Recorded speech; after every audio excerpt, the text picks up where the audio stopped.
The Rights to Ricky Sanchez podcast, recorded live from the middle of a freeway and presented by DraftKings Sportsbook. Sign up for DraftKings Sportsbook, download their top-rated sportsbook app, and use promo code RTRS. Brought to you by Nature Pet Food, official pet food of the Ricky. Slow cooked with super fusion. Get 20% off your first order at Chewy by using promo code RTRS20 at Chewy.com. LL Pavorsky Jewelers, where Rights to Ricky Sanchez listeners go and get engaged, and Kinetic Skateboarding. Get 9.1% off your first order with promo code Dave Silver. I have a beef with Kinetic. We'll discuss later. On the show today, after promising several months away, the NBA is insistent on forcing the Sixers back on us, not just soon, but in 2020. Unreal. Which will lead to a quick reflection I have about last week's pod with Jerome Allen. The 2020 enemies of the process list comes out. We will go over that. That came out on the website this week. Scott O'Neill sends out some smoke signals for a job on CNBC. Sixers try to get the All-Star game, mailbag, relationship advice. We got a lot. And my final plug for Bark in the Park. Today is the virtual Bark in the Park for Providence Animal Center. We have raised on the Ricky team so far $13,700 for Providence Animal Center. Pretty amazing with no on-site event. The donations go all the way up through tonight, 11:59 p.m. Would love to get to 15,000, but even if I don't, that's great. I'll be over at Providence for people who are picking up their Ricky-related shirts over there later on today. But thank you, everybody who donated, everyone who participated in our team, and of course, LL Pavorsky and Big Barker for buying the shirts for everyone. $13,000 is nothing to sneeze at, for sure. So thank you. Without any further ado, Amos and the Chef.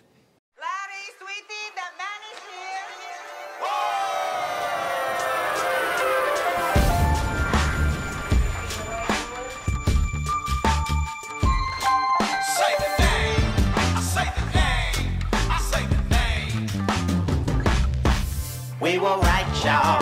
We were right. Even when it went wrong, we were right. We was right, y'all. We were right. So say the name. Say the name. We were right, y'all. We were right. Even when it went wrong, we were right. We were right, y'all. We were right. So say the name. Say the name. Say the name.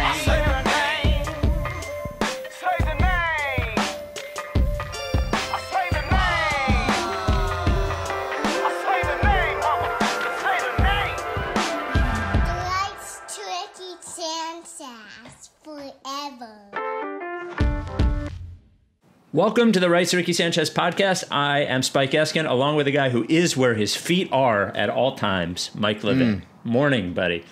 Good morning.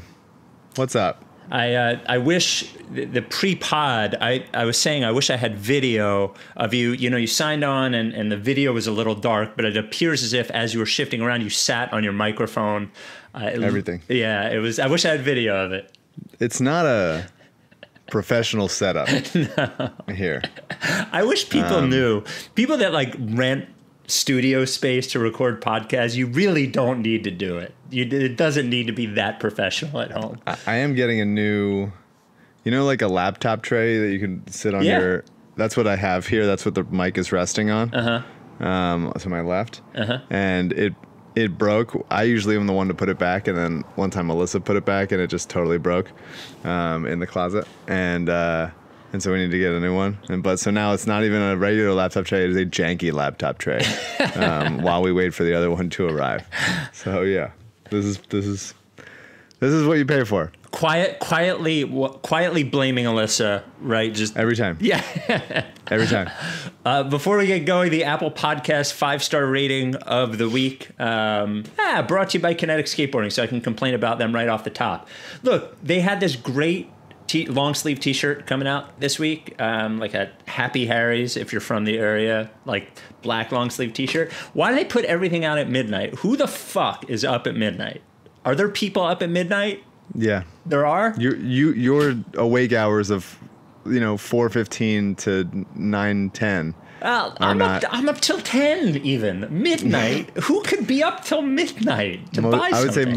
I would say most people are up till midnight. Well, that's not true. Most people aren't up till midnight. Most people under 55. No, I would love I would love to have feedback on that. At least in the midnight range, like 11.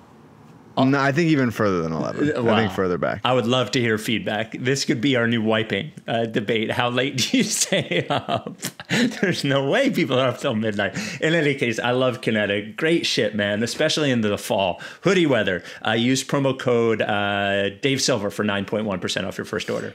KineticSkateboarding.com. This week's, we are up to 2,762 5-star ratings, on our way to 3,000. This one, subject line, they just make little brown pellets.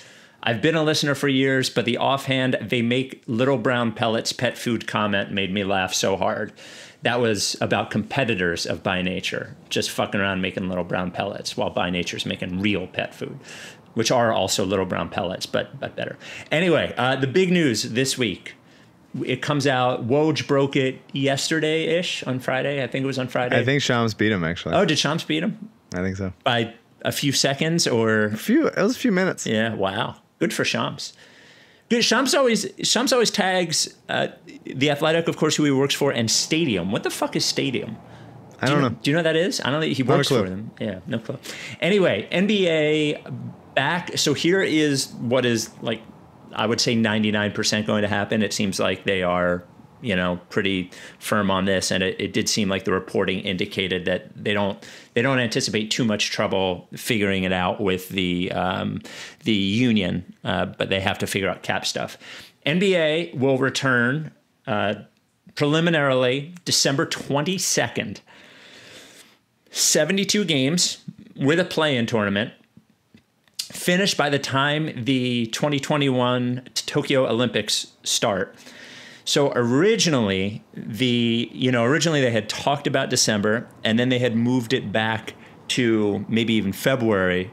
But it appears as if they're understanding that, like, the goal of all of that was to get more arenas with people in them. And I think they are just sort of, it appears as if they're just sort of punting on that idea, and just sort of saying we got to get back on a normalish schedule and get this season in, and waiting until February is not going to make too much of a difference, which I think as far as strategy wise is smart. As far as me having to watch Sixers games every other night in December when they just ended, I'm honestly kind of annoyed. I wanted a little more time away, but that's what seems like it's going to happen.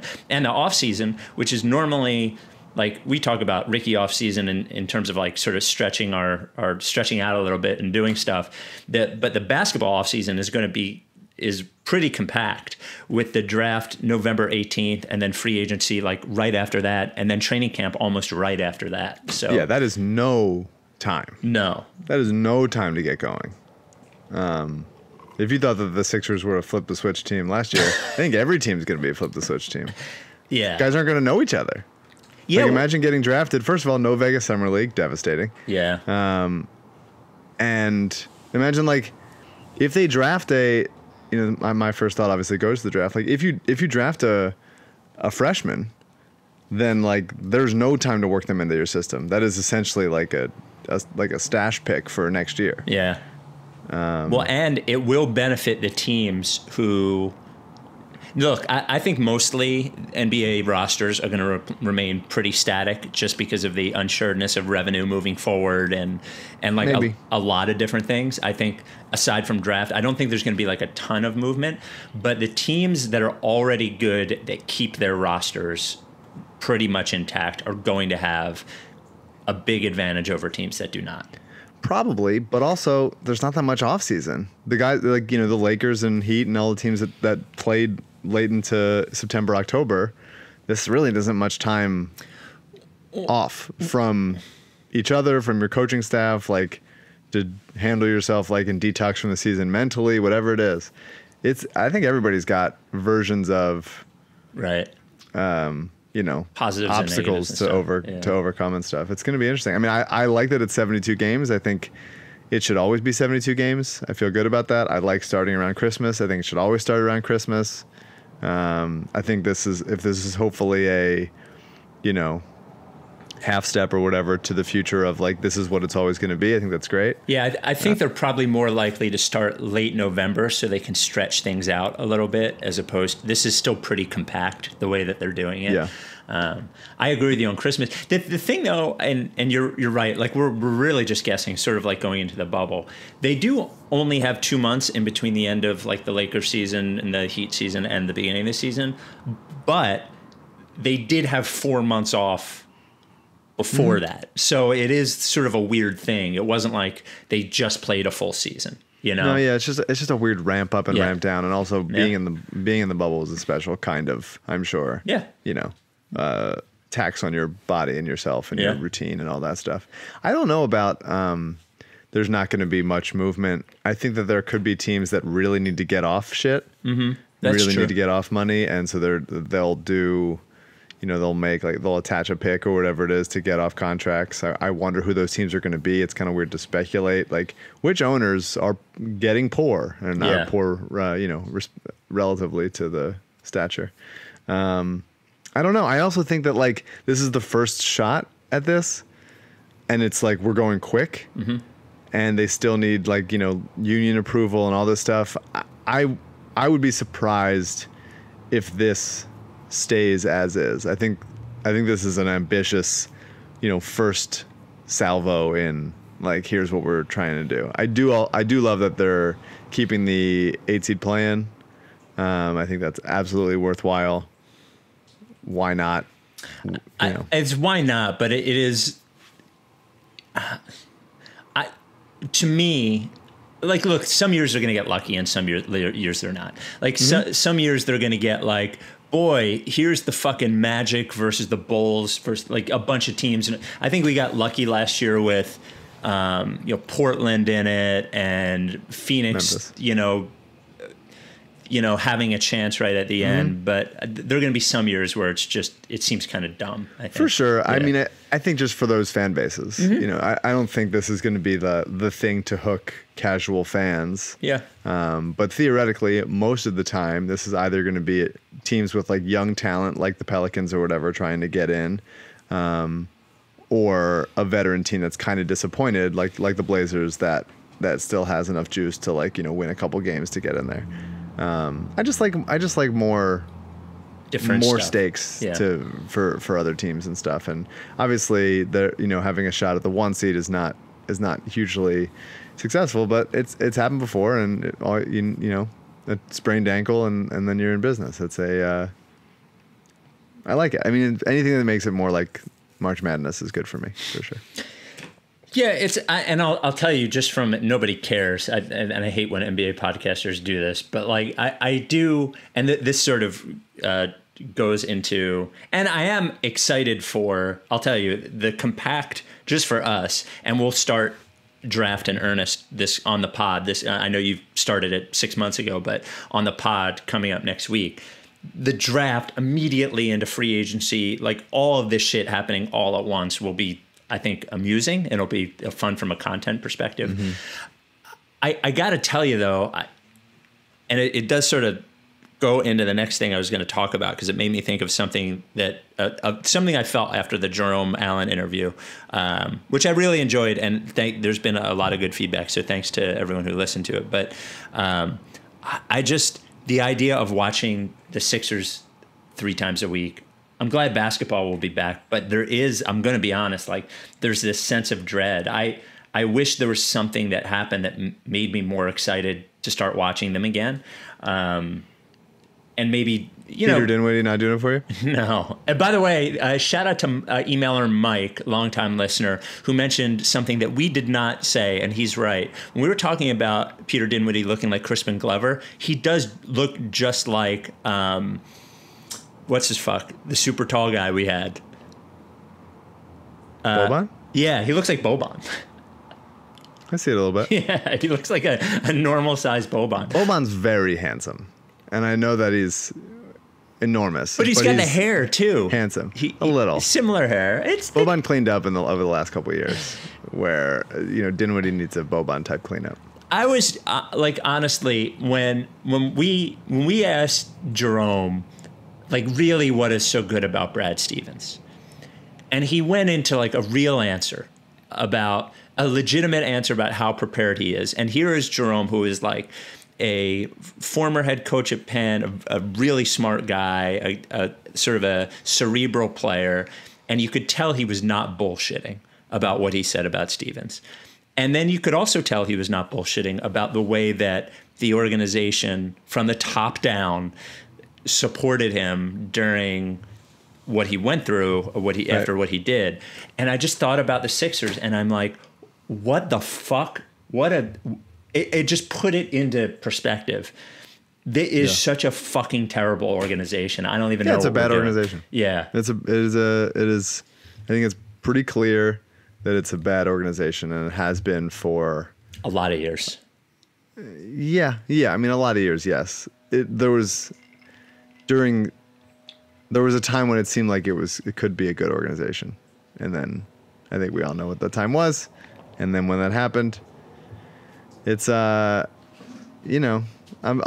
sure things weren't perfect when Hinkie was there, and there were things that he didn't know. But as like a first-time GM that was so focused on one thing that he didn't really care about the things he didn't care about, and that might have mattered, and it might have been, there was, I'm sure, room to grow in that area. But man, the Colangelos didn't help us. Didn't help that at all. No. This idea that they're like relationship guy, it sucked. It sucks. Now everybody's stabbing each other in the back. Nobody really gives a fuck. There's like kind of... It's like the opposite of relationship guy. It really is. It's now Scott O'Neill's got all the power. He certainly doesn't care about anyone. It's just I'm sure it's just a toxic place to be. I feel bad for any person. There are people, a good number of people that I like that work for the team in various capacities. And look, I feel bad it's so fucked up, and they must know that it's so fucked up. And I've worked in fucked up organizations before. Totally. It's hard to know that a place is fucked up and be like, well, I can't do anything about it. And I can leave, I guess. Right, but then you got to go find another job and right. like... No, I'm not saying that they should leave. Yeah. But I'm saying the options are limited for people that are not, have a lot of power. Yeah, and it really, just hearing Jerome talk about the Celtics, I was just incredibly jealous. I was just... Doc Rivers is fine, and I'm sure Peter Dinwiddie is nice, but just... It really does come from the very, very top in setting what it is. And we can make fun of Danny Ainge leaking shit, and he does, and all of the things that are imperfect. But there just are so many organizations that are better than the one that we spend all of our time on. That's right. And it feels like such a fucking joke on us. That's right. Yeah. We're people are doing a joke on us for sure. Yeah. And we're willingly taking it over and over again. Yeah. Our sponsor, By Nature Pet Food, I really appreciate. As more fucked up as the world around us gets, I appreciate my pets even more. Had to take my cat Alabama to the vet yesterday. Alabama's 15 now, has some kidney disease, getting skinny, but doing my best to keep her healthy. Obviously, I love Rebel. And keeping your pets healthy is so important, and By Nature knows it. You could talk about a lot of sponsors for a lot of different things, but you want the ones that believe in the right thing and make the right sort of product. And By Nature Pet Food makes a food that is actually designed and made to make your pet healthier, using better ingredients like premium proteins. And when have you ever heard about probiotics in pet food? Never, right? Like, or apple cider. These are things that you talk about for humans that we think about for us, that they're putting in that are good for animals too. Apple cider vinegar and blueberries and ginger and coconut oil, all these things that promote hip and joint health and skin and coat support. And they do a thing which takes more time and is more expensive for them to do, but it's better for the pet, and they slow cook it, and they do that so it stays nutrient rich. So your dog or your cat, which has which processes the food very quickly, can get the nutrients out of it. And By Nature pet food is just better. The way they make it, they call it superfusion. I'm just going to call it better. It's just better. They make a better pet food so your pet stays healthier. And because of that, when you go shopping for pet food, there's indoor cat, outdoor cat, small dog, big dog. Their pet food is so good. Sort of like, if you go to buy broccoli and fucking apples at the store, they don't go, now this is better for older people or younger people. It's just good, right? Their pet food is just good, so it's good for all the pets. What I think you should do is go to chewy.com. Just try it. Go to search By Nature and use promo code RTRS20. You'll get 20% off your first order with By Nature. Your pet will be healthier. The company that makes By Nature has family owned and operated, been around for 40 years, never had a recall on pet food, which is pretty much unheard of. Learn more. Just go to bynaturepetfoods.com if you want to read more about it. But I'm telling you, I'm not bullshitting you. It's the right thing to do. Go to chewy.com, get some By Nature, use promo code RTRS20. Send us a picture of your dog or cat. We'll put them in the Good Boy Club, Good Girl Club with the By Nature pet food. By Nature pet foods. Really good. Just really good. Not bullshit. Really good. Really good. Before we get to relationship advice, I don't really know what to say about this other than I think it was cool, especially coming off the heels of talking to Jerome. Jameer Nelson joins the Sixers organization. I love Jameer Nelson. Huge Jameer Nelson guy. Was a good player, but also a good locker room guy. Obviously a star at St. Joe's. He will be assistant GM and a scout for the Blue Coats, which means within 18 months, he will be the next Sixers general manager. So, very excited. 8,000 people have made this joke, but Jameer Nelson should start on this team right now. He's great. I mean, he's the man. St. Joe's just had a really solid career. And I'm absolutely happy to have him here. I think that there's hope. I agree with you that it starts from the top down, but I think Elton's a good guy and cares. I agree. Doc is a guy who cares. I think that between the two of them, there's if there's stability, which there just hasn't been in this organization forever. If there's stability with them and Ben and Joel for a few years, a number of years, whatever, and there's some amount of success, I think there is a chance that it becomes a stable organization that does have set some sort of cultural tone or whatever. And I think hiring guys like Jameer and just some level, really stability, because there just hasn't been. I think stability for stability's sake is bad. But I think that as we've said for a long time, the Sixers have been a team that are, this isn't really Jameer. I love Jameer. That's the end of thought there. The Sixers have been a team that is just basically playing NBA 2K and just making trades, and because you don't have the reset button, you're still just living with these guys, and they're okay, we're gone, another one, change it, and it's there is some level of letting things breathe, letting things develop, and hopefully that around Ben and Joel, who you really didn't need to do all the stuff that they've done over the last few years. Because it's only almost entirely worked out negatively. Could have done almost nothing, actually. Could have done nothing. Yeah. Could have done nothing, and could have collected a paycheck for doing nothing. When we wrote the Enemies of the Process, that's out, right? Yeah. Yeah. We'll get to it later. It is out on. I wrote about AU gave me Jerry, and it's Jerry could have come in here and been the he could have just stolen a paycheck. He could have just been yeah, I'm happy to, I'm 70,000 years old. I'm just going to come in and I'll oversee this guy. And he could just talk to Hinkie and be like, look, dude, I don't fucking give a shit. Silver put me in here. I think you're pretty smart. Here's a couple ideas for what you should do. Take it or don't take it. But honestly, whatever. I'm just collecting a paycheck. I'm out in Phoenix. Call me if you need me. And instead, he was just I'm going to be the biggest asshole you've ever seen. Yep. Fuck that. He could have just every other advisor role. They're yeah, call me when you need me. Yeah. And he's well, I mean, you need me. You need me in my 1987 takes. And his son. I mean, it was really about his son. Kid. And then his 1997 takes. Yeah, just like my dad did with me when he got me hired at WIP to be program director. Jerry Colangelo. Well, he made every day take your son to work day, which I think is builds morale for a little, but after a while it gets old. Yeah, I think we could probably. I have some Jameer connections. I would love to have. I would love to talk to Jameer Nelson. I think we could probably get him on. Yeah, that would be fun. So, congrats, Jameer. It is nice to have somebody who has some Philadelphia ties, who has always seemed like a good person and a really good player. He had a really good career, Jameer Nelson. Yes, he did. Yeah, he had a really good career. Let's break it up before we get to Enemies of the Process, which you mentioned is out, and before we get to the CNBC article, which is just, I feel like we could break it up with some relationship advice. Let's do it now. I keep my heart under my pillow with my teeth and other lies. I've been waiting on your halo just to shine the light.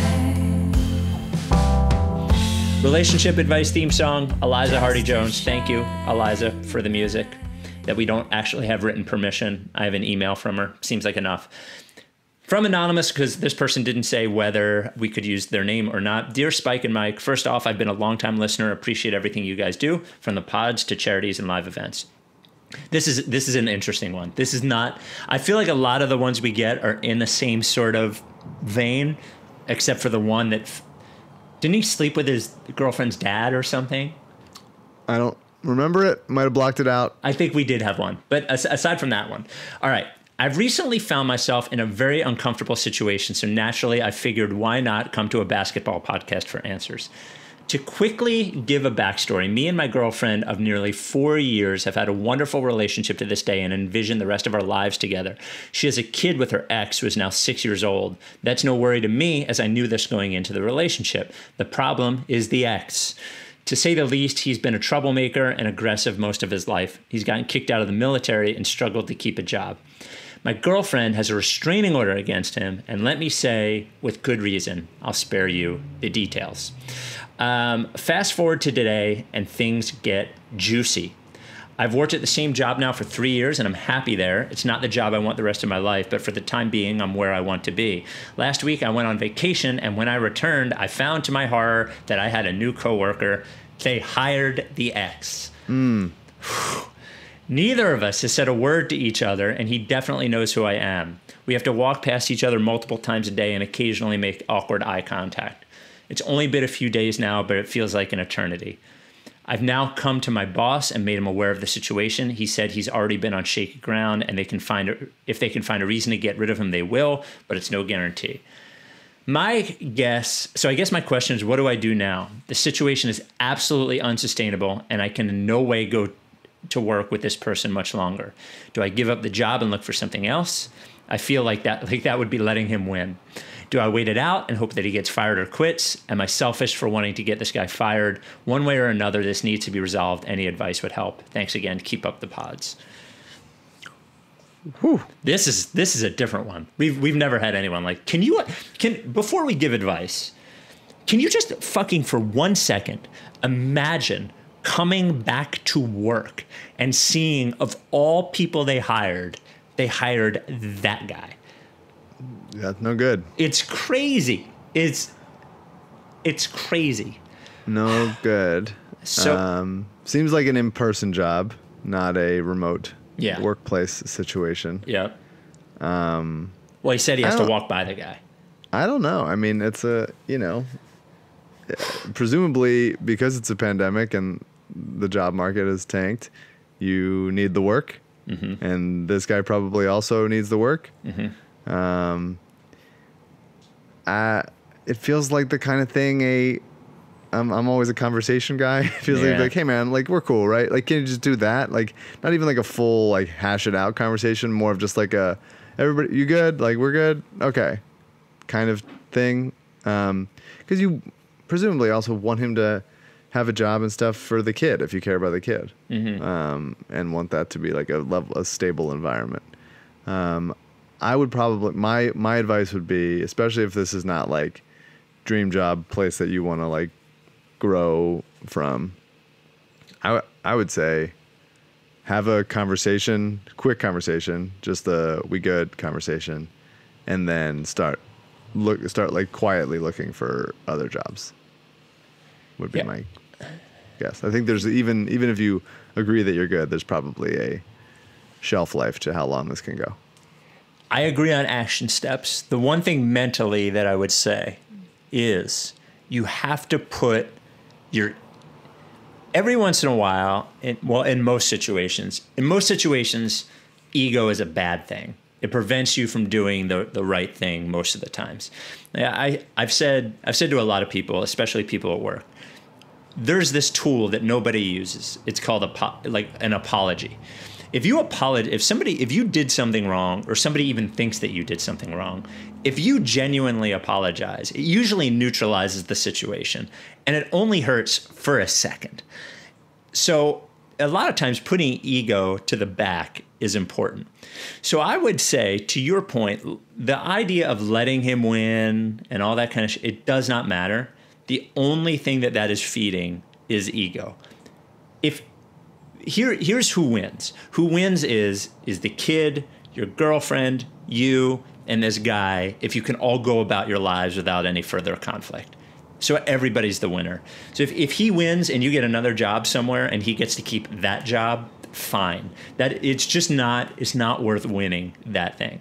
I agree with you wholeheartedly, Mike, in that I think you would go up to him and say, hey, look, you know who I am. I know who you are. I want to be able to work here. You want to be able to work here. I just want you to know that, I'm just gonna go about my job.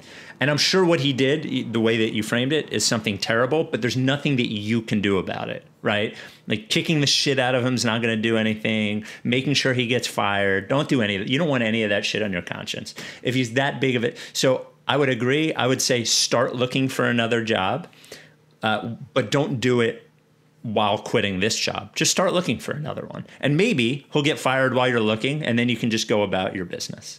That would be my advice. But it does seem untenable in a actual way. I mean, I don't think you can continue to work there forever. I mean, it seems crazy. I still can't believe they hired him, of all people. Tough. It's a rough look. My God, have a long talk with the boss. Really long talk. I mean, of all people. Anyway, enemies of the process list.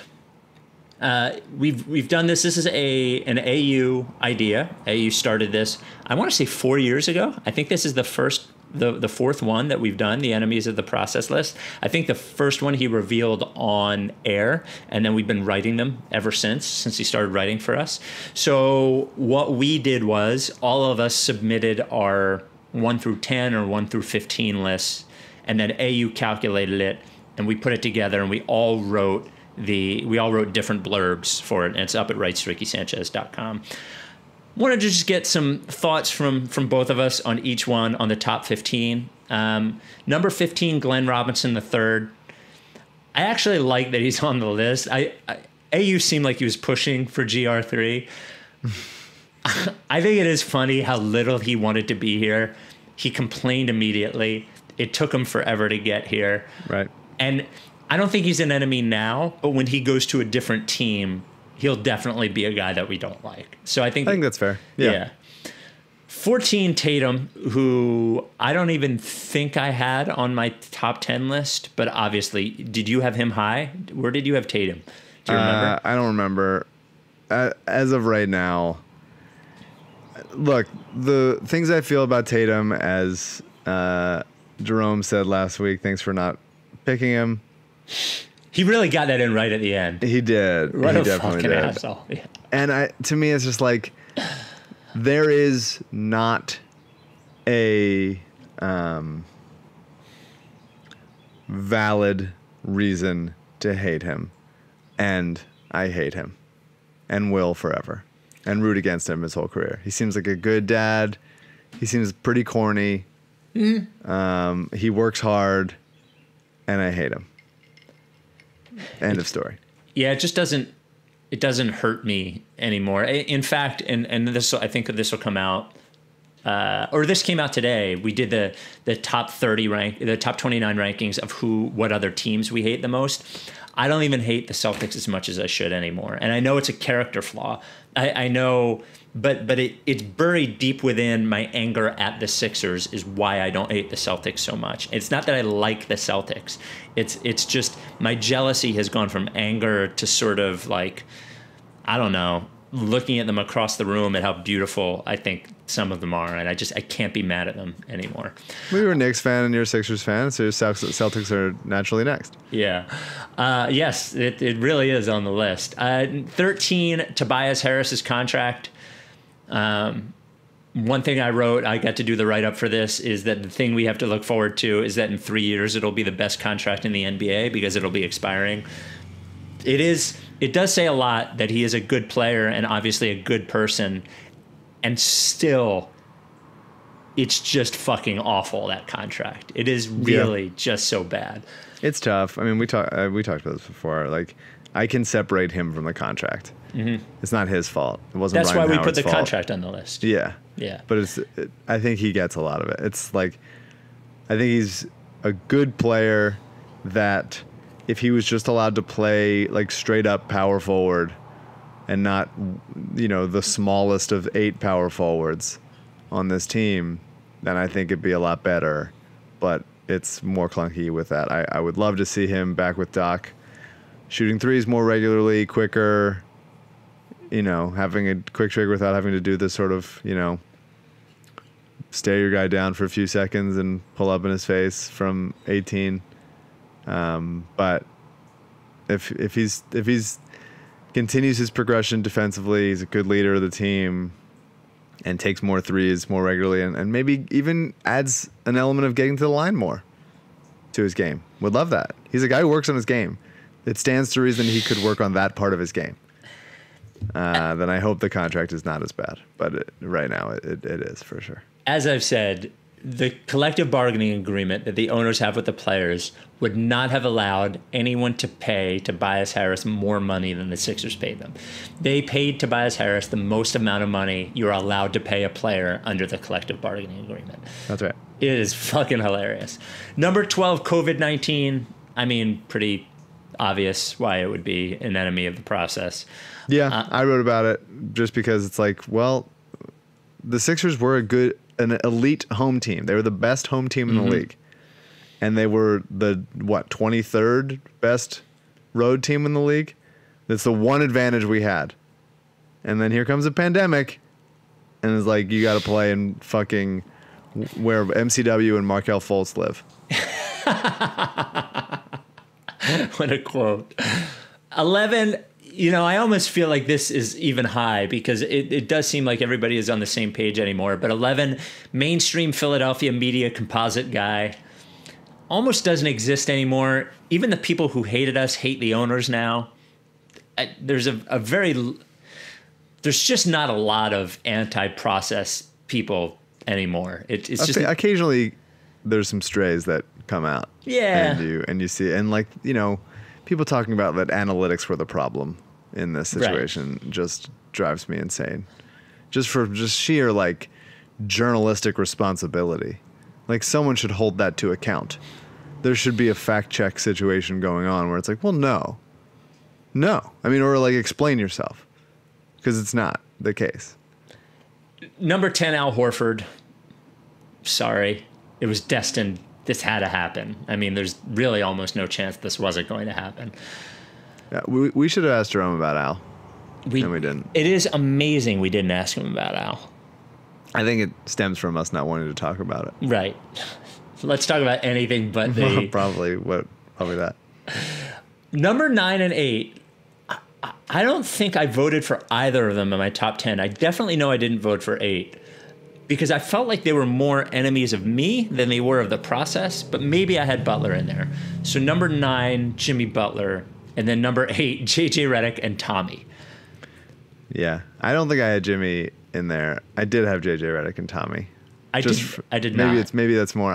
I can't disassociate what's us, what's the process, what's right. what. Yeah. I'll tell you, Sixers Adam fucking hates JJ Redick and Tommy. I mean, he had them at number 4, he told me. I'm not going to read everything from everyone, but the write-up for J.J. Redick and Tommy, if I'm being entirely honest, I put these two people above people who have objectively been much more detrimental to the downfall of the Sixers, but I couldn't help myself. These two people make me viscerally angry every time I think about them, and this was my avenue to express that. Why does J.J. Redick get to have a podcast? Who on earth is Tommy? Will we figure out who Tommy is before we find out who Dietrich's Burnergate source was? Was Tommy Dietrich's Burnergate source? So could have been. Number 7, Brian Colangelo. You know, even though not part of it, still just how could he not be top 10 ranked? Mm-hmm. It says a lot that we ourselves are number 6 ahead of Brian Colangelo. At this point, I think that's right. Yeah, I think if you look back historically, we will rise every year. And, number 5, team collaborative GM. Alex Rucker, Ned Cohen, Elton obviously involved in that, but the team collaborative GM number 5 obviously. We did say we wanted the front office to, heads to roll. I famously said the chef should get fired, and nobody did. And some people have at least shifted around. There's been some movement. I've sort of redirected all of my ire to Scott O'Neill, and pretty much blamed him and only him for everything. It's fun to have one villain. It's just easier for me to digest. But I will say at least they scapegoated a couple people. Well, is that a positive? Well, I mean, the two people who actually left the organization were Sam Hinkie hires, which is very funny. And it does seem as if the one person that actually got scapegoated was Alex Rucker, who is the person who is most concerned with public narrative, which I guess they did something. I don't want anybody to be out of a job as long as they're not in the fucking room. But Scott O'Neill is still in the room, and they really didn't do anything that we asked. No. Yeah. I mean, number 4, Jerry Colangelo. As you said, you wrote about Jerry in this one, and could have just done nothing. Would have made a great line from you. If Jerry had come in just wearing a robe and slippers, hit the buffet, orchestrated a C-ish Ish Smith trade, and insisted the practice facility only played Frankie Valli music while cashing that paycheck, none of this would have happened. All he had to do was be the cool old guy, but he didn't want to be the cool old guy. He wanted to fucking suck. Yeah. It's so true. Before we get to the top 3, our sponsor, LL Pavorsky Jewelers. LL does have some hate in him. He hates all the right people, but he does have some hate in him. 200 Rights to Ricky Sanchez listeners have purchased engagement rings from LL Pavorsky. Really just an insane number of people, an upsetting number of people. Mm-hmm. We do occasionally, LL will forward us engagement or proposal pictures that we get oftentimes from the people. They're often, have you noticed how good looking some of them are? I mean, I feel like we get a lot of good looking photos of people getting engaged. I haven't noticed, but now I'm going to start. They're just good, healthy looking people. I just love that there's fucking healthy looking people listening to the pod. LL was well, go ahead. I like healthy. Yeah. Oh, these are some unhealthy dude. Only people that are getting really sickly people that are getting engaged with LL. What's it called? Yeah, no. Well, and look, if you are sickly looking, more power to you. There's a pot for every kettle, or whatever the fuck it is. A lid for every pot, or a lid for every kettle. I don't know how it goes. LL was the first sponsor of the Rights to Ricky Sanchez podcast. It is fair to say that he has propelled us to the monolith that we are today. Thank you, LL, for everything. He is a, jewelry stores, if you've been in them, you walk in. I actually passed one this morning, walked next to one this morning. I was going into the PA Wine and Spirit store in Springfield to pick up some stateside, and there's a jewelry store right there, and I looked in there, and look, it looked nice or whatever, but there are 5 salespeople in there. I'd have been petrified.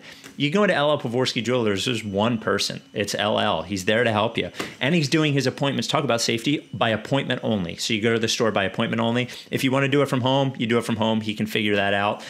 Just reach out to him, 215-627-2252, 215-627-2252. Or if you hate making phone calls like everybody in the world does right now, Lee at llpavorsky.com. The store at 707 Walnut has been there for over 30 years now. That's not an accident.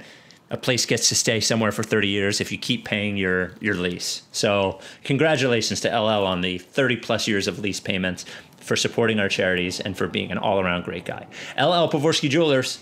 Bringing his son to workday since 2009 when Jake was born. Oh, so good. Number 3, Adam Silver. I think you could make an Adam Silver argument for number 1. I think you could. Adam Silver. If we're tracking it back, it would be from Adam Silver. Actually, I would say Scott O'Neill. Here's the game of telephone. Scott O'Neill to Adam Silver to Jerry Colangelo. Right. To Brian Colangelo. Now back to Scott O'Neill. Right. Which brings us to number 2, Josh Harris and David Blitzer. Right. I mean, do we need to say anything else? I don't think so. No. And then number 1, maybe the best thing you've ever written, on Scott O'Neill, the number 1 enemy of the process. Sick dude, fucking rad. You're the patch king. Yeah. We always do a new. I've been trying to think of a shirt idea for Black Friday. We always do a new shirt on Black Friday, put it on sale. Maybe sick dude, fucking rad. You're the patch king. I don't know. Maybe a patch on it. Something. Can't imagine why anyone would want to wear that. Just me staying up late past midnight, writing mean things about Scott O'Neill that I then ask AU to edit out if it's too mean. And by the way, AU will not edit it out if it's too mean. He has before. He has about other stuff, I think. Okay. Congratulations, Scott O'Neill, the number 1 enemy of the process. You've been working toward this for so long, and you're finally there. Congratulations to Scott O'Neill. Speaking of which, an article about the Sixers came out, written by Jabari Young for Yahoo. And the headline, it came out for CNBC, headline, Philadelphia 76ers need Doc Rivers to fix its culture and win as team eyes future business and new arena. I loved this. Oh, yeah? Yeah, because this was a planted story from Scott O'Neill. Now, there are 2 different ways you could see this. You could see this as Scott O'Neill trying to brag to... Now, I am sure CNBC is what rich guys watch all the time. That's what they do. It's all just fucking money, money, money, money, money, money. That's what it is. Hey, look at this stock. Hey, what do you think of this, that? So I'm sure Josh Harris and David Blitzer read CNBC. So it's either a love note to Blitz and Harris saying, hey, by the way, this is on Doc now. Everything is on Doc now. Isn't CNBC they always have like the tweets that it's like, this, $300,000 a year person doesn't understand why there's poor people or something like. Isn't there's like here's my budget and it's always like, oh, is that from CNBC? Simply getting a cool $500K from my family. I don't know. That's all you need. That's the secret to success is taking a job that you love, not caring about money that much, and inheriting a cool $500K from your grandparents. It's the station that Jim Cramer's on. It is really just like stocks and business all the time, 100% of the time. So here's what's interesting. So it's either a love note to Blitz and Harris, or it is a resume builder at look at all I've done. And here's something interesting to notice. The same writer in 2019 wrote an article about the Sixers. I'll read the quote from you. It's amazing. This is the current quote, or this is the past This is one? from 2019. Okay. Chris Heck said team officials solicited input from fans at town hall meetings. For games that weren't sold out, the Sixers would allow some fans to move to better seats. The team also partnered with companies like Dunkin' Donuts, owned by Dunkin' Brands, to advertise its logo. Here's the best part. Everywhere you turned, it was Philadelphia 76ers. So what happened is we gained the confidence of the fan that has always been the Philadelphia sports fans.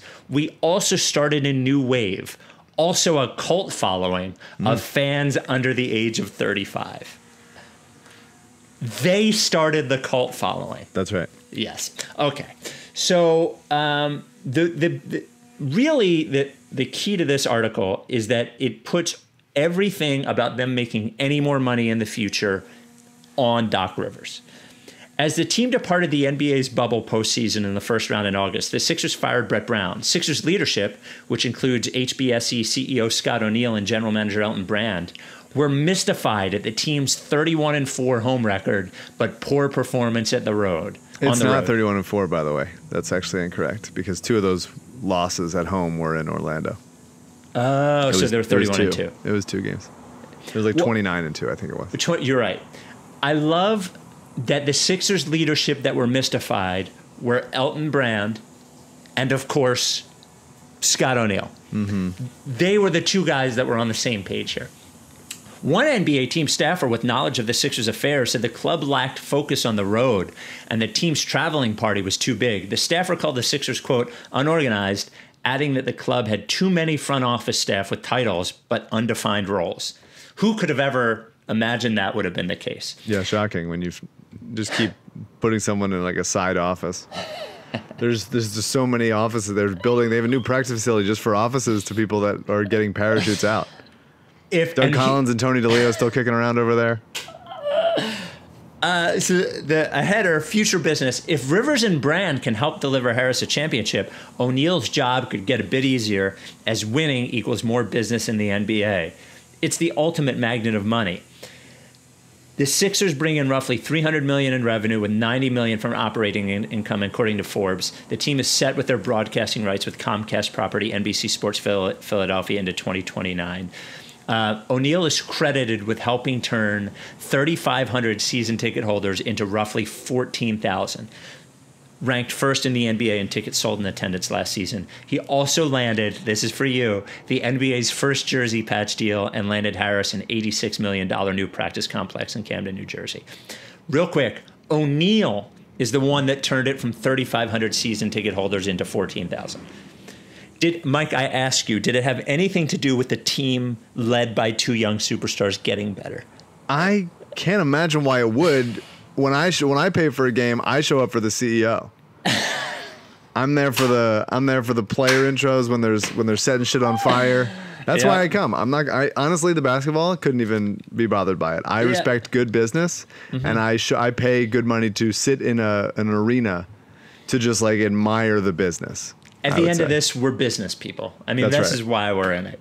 Tell us it's just more amazing. The idea that like people taking credit for so many things all the time. It is like stunning. It is stunning for people taking credit for things that they don't deserve. It really like rattles me to an emotional, like to my full insides. The idea that like they can with a straight face take credit for that shit. Mm-hmm. It's unbelievable. Like they're unapologetic about the credit that they take for anything good that happened that literally had nothing to do with them. Here's what I will give them credit for. The snake logo was cool. The snake logo was cool. Now the Union did it fucking 2 years ago, but the snake logo was cool. Of anything they've done, that is the only thing I'll give them credit for. Snake logo. I'm not giving that to Scott though. Scott's not in the fucking art lab. Like drawing out specs. He's just fucking sitting there and like shaking hands and telling everyone how good he is and leaking to reporters. I don't give that person respect. I don't. The idea that they just say that everything that happens is them. It's remarkable. Like you would honestly just start putting Scott O'Neal in the box score. And like when Embiid scores a point, like give some of those points to Scott because like he deserves it. Well, do you think, what are the odds that he knows the exact stats from every one of the media games that he hosted so he can be 100%. Yeah. All right. Mailbag. Lorenzo Brown mailbag. We love you. Send us emails, RickySanchez@gmail.com. One basketball question, one non-basketball question, or one question that encompasses 50% of each. This is from Dan. Hey, Spike and Mike. In an interview with WNBA champion Sue Bird, J.J. Redick said, when the Golden State Warriors would go on a run and Steph would get going, he'd be doing his shimmying and he would shoot a shot. You would feel that as an opposing player. When you're playing in Philly and you're playing on your home court, you feel like you're ready to get booed when you take a shot. So it's a little different playing in Philly versus anywhere else. This terrible season aside, J.J. was present for at least 2 great Sixers seasons. If he felt this way, it's plausible that other members of those teams felt similar. What are your thoughts on us as a live fan base, whether that merits criticism? Thanks for all the great pods. I think if fucking heat culture can be a thing where like you're not allowed to eat and they're weighing you every friggin' half hour and any level of like psycho bullshit, then our reputation can be like, hey, you can't handle it here. Yeah. The Heat do it all the time. That's Yeah. like their whole thing. Is like people can't handle it here, and like everyone loves that shit. So just whatever. The fans want you to be good. The whole fucking job is to be good. What are we talking about here? And I've said many times. And they were 29-2 at home, so it worked this year. It worked. JJ, whatever. Look, I understand that not everyone is the same way. You know, there have been plenty of players who have not liked playing in Philadelphia because of how everything is. But I will say this. It is the same gene in Philadelphia fans that makes them really super supportive and awesome when it's good, that make it tough when it's bad. I'm not a booer, but I don't care when they boo. Yeah, I agree with you. They expect excellence. They want you to be fucking awesome. And if that is a problem, then go play in New Orleans, where nobody in the whole fucking city knows that there's even a basketball team, you piece of shit. I'm sorry. I didn't even mean to go there. I didn't mean to do that. I take it back. I'm sorry. Go play in New Orleans, where nobody cares. It's a good city, but nobody cares about the basketball team. I'm sorry that it was that you were scared of missing a shot, getting paid $23 fucking million to play basketball. You're scared that the fans are going to boo if you miss a shot. Then make more shots. This comes from Jake. Hello, the t-shirts for the pod have always struck me as an indelible must-have artifact from this era of Sixers basketball. I think it's obvious that the greatest shirt of all time is the black shirt with the names on the back. You either have the shirt or you don't. I tried ordering it during one of the Black Friday sales years ago and it was already sold out. My requested questions are the following. What is the greatest Ricky shirt of all time other than the name shirt? And should the phenomena of RTRS shirts be retired? Personally, I think the shirt with Rebel is the peak of process lore, obviously him with the collars. Thank you for the consideration, Jake. I think we've been asked this before. First of all, the phenomena of the shirts will not be retired because I like having my ideas for shirts on fucking shirts, so no. What do you think is the greatest shirt of all time aside from the names one? There are a lot of shirts. I really like, from an artistic standpoint, I really like the JJ shirt. I don't like it says not on social media on the back because I wouldn't wear it. I just can't wear it with people looking at me being like, oh, that guy's proud of himself or something. I can't do it. But I'll wear it like under a hoodie or a jean jacket or something so that the front is seen. Because I think the art of the Rice Ricky Sanchez logo on the front and the old Sixers font is really cool. Yeah. I think that's great. Too Good is clean. I wear Too Good a lot. The name shirt is the top of the mountain for me. Yeah, it obviously is, and we actually put it up for a different color every year. Really, we did a COVID version of it for the Black Friday, and it always sells really, really well. It's obviously a great shirt. The Ship of Theseus is good. Ship of Theseus one is great. Not one of our best sellers, but a really great inside joke, and Tanner did great art on it. I actually think, so I have 3 favorites, really. 2 of them were never for sale. They were only trip shirts. The Joel, and I know you're going to make fun of me of this, but the Joel, the Milwaukee trip one with Joel as Lady Liberty from the Metallica and Justice for All cover. The Justice for Joel one, I think, is really awesome. I love the Fuck Andrew Sharp t-shirt from the Washington trip. Has this very punk aesthetic, which I love a lot. And I fucking love the Horford Appreciator shirt. I love the idea. I think it was Jack Fritz that gave me the idea. I loved how mad it makes Celtics fans who didn't understand what we were doing. I love that it turned out so poorly. I love the design from Tanner. I love that shirt. I think it's a great shirt. I think it's a necessary shirt in Ricky history, basically. Thank you, Jake. I have a reality show quick thing for you. I think you would enjoy it. Have you heard of the show Welcome to Plathville? No. Welcome to Whatville? Plathville.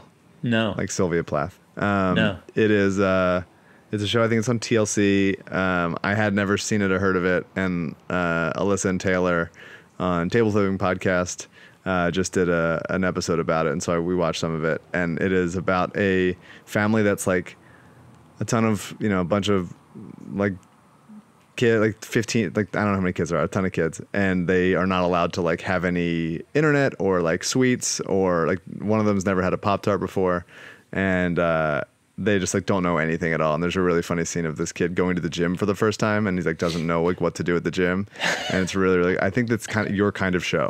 Yeah, it sounds awesome. I actually, it does sound like my kind of show. There was a reality show that I accidentally saw the other day. I was laying on the couch, and I think my wife left whatever channel it was on. Maybe it was on VH1. Chrisley Knows Best.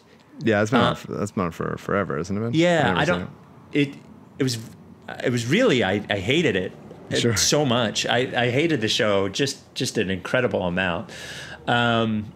Let's get a couple more in there. From Steve. What do you think of this trade? All right. Sixers send out Horford and Richardson and Korkmaz. Horford, Richardson, Korkmaz. So the Rockets get Horford, Chris Dunn. It's a 3-team trade between the Sixers, the Rockets, and the Bulls. The Rockets get Horford, Chris Dunn, and Furkan Korkmaz. The Bulls get Russell Westbrook and Josh Richardson in just the worst trade in history, it seems like. And the Sixers get Otto Porter and Zach LaVine. I mean, the Sixers do that, right? The Sixers definitely do that. I don't think the Bulls do it.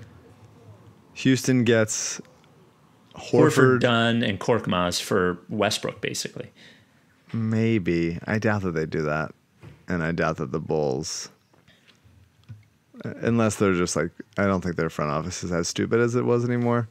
I guess if they really want, if they believe that Russell Westbrook was the guy that he was for the bulk of the season, prior to getting COVID and being in the bubble and stuff, maybe. And if they want like a new, Derrick Rose type that they can build around, maybe.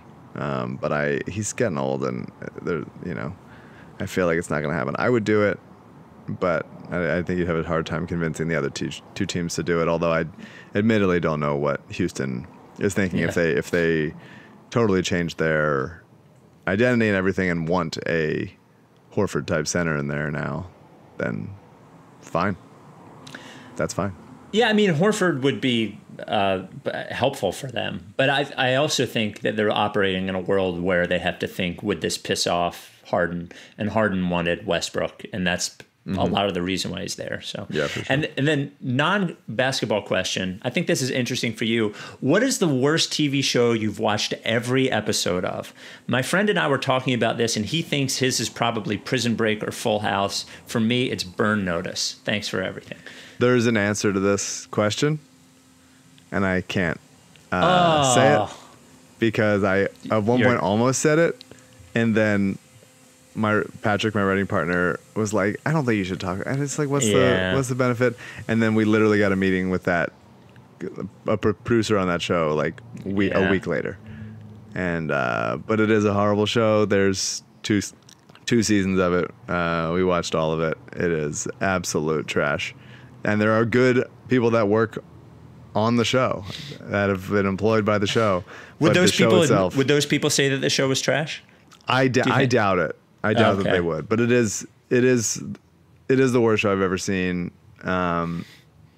Under the idea of that it is a good show. They're definitely setting out to make a good show. They're not setting out to make like something wacky and it's just like, all right, you didn't hit the mark. Like they're setting out to make a good show that like says something, and they missed so bad. And they got 2 seasons of it, and it's horrendous. It's really awful. Can you at least just tell me, was it the last 10 years? Yes. Okay. I mean, that doesn't really narrow it down. So I don't really have an answer unless I was to go back to maybe sitcoms that I watched when I was young, but there's no way I watched all of them. If the minute that I don't think a show is good, I turn it off. Yeah, I'm usually like that also. But this one hit a special level. I watch it almost like I'm watching reality television. Like it's like watching a train wreck and being like and enjoying it on that level. We were watching, the way we operate is my wife picks a show for one night of the week and I pick a show for another night of the week. And I remember, so we watched this show called The First, which was I think a Hulu show with Sean Penn about the first manned trip to Mars. It was 8 episodes. I enjoyed it. I don't think it was great or anything, but it was good. And the show we followed it up with was with, it was another show, a Netflix show about someone going to Mars. Who's the woman who was in $1 Million Baby? Hilary Swank. Hilary Swank. Away. This is how quick the name of the show. I'll turn off a show. We were 3 minutes into it. And it started with a press conference of the astronauts. I felt like the press conference was completely unbelievable. And I looked at her and I said, this show is too fake. We have to turn it off. And I turned it off and that was it. And then we're watching Homecoming, which I really enjoy. Sam Esmail, I think, is the executive producer. Julia Roberts is the first season. It's at least interesting, I guess. Okay. There's a good, while you're looking for that, there's a good, I enjoyed Mike O'Connor's article about Shake Milton becoming the next Devontae Graham. Yes, because we need it to happen. I need it to happen. I love Devontae, loved him out of college at KU. I obviously love Shake. Mike makes the point that Devontae is like a different kind of athlete than Shake, but this idea, I mean, like he's an excellent shooter, and he should be allowed to take more Quick out shots. of his, I want to say like not out of his comfort zone, but like he should stretch his comfort zone to take more shots, especially if our identity is going to be like we're bully ball still or whatever the fuck. Like getting a good open shot up and having a 40% chance that it goes in, because Shake always shoots above 40. Actually, he's above the Hollis line usually. And then it's like, hey, we have so many offensive rebounders between Ben and Joel and maybe Al or Tobias or whatever, or Matisse. Like, then that gives us a good chance of like that being an effective play. If it's like, hey, if you get a good look, take it, we'll get the offensive rebound or it goes in. Like those are, I just like the idea of getting good shots quickly rather than like clunky shots often. Just pull up. Pull up. Hey, an email from Big Mike. Bill O'Neill is taking part in a $100,000 event on tour. It's taped. It's already happened. We don't know what the results are, but we would like everyone to watch Bill O'Neill, the official bowler of the Ricky on the PBA tour. I don't know where it airs. I bet it's ESPN. ESPN seems to air all the PBA stuff. Let's go, Bill. Let's go, Bill. Well, even though you've already done it, but come on, Bill. Let us have gone, Bill. And remember, when the world's back to normal, we are doing a road trip to see Bill bowl. That's great. This comes from Al. Final question, and I think there's only really one answer if you're talking about at home. From Al, non-basketball question: do you use napkins, or do you use paper towels as an all-purpose product? Faux plate, faux napkin, faux whatever. I use plates as plates. I do use paper towels as napkins. Yes. Napkins, yeah. I haven't purchased a napkin in 15 years. Yeah, I remember when I was like first became an adult or living by my own. It was like, okay, well, what do humans get? I was like, I have to purchase napkins at the store, and so I just like had kind of just old napkins and like a bad napkin holder that I just never used, just like sitting there like looking all like sad and like rumpled. Only a psycho still buys napkins, unless you're having a dinner party or something. You got to just use paper towels. Buy one thing. Napkins are just less effective. I don't even. And since we have to fucking take out that Mike email, a quick question. I thought this was interesting. This is from Matt. Is Spencer Dinwiddie closer to being Jimmy Butler or Josh Richardson?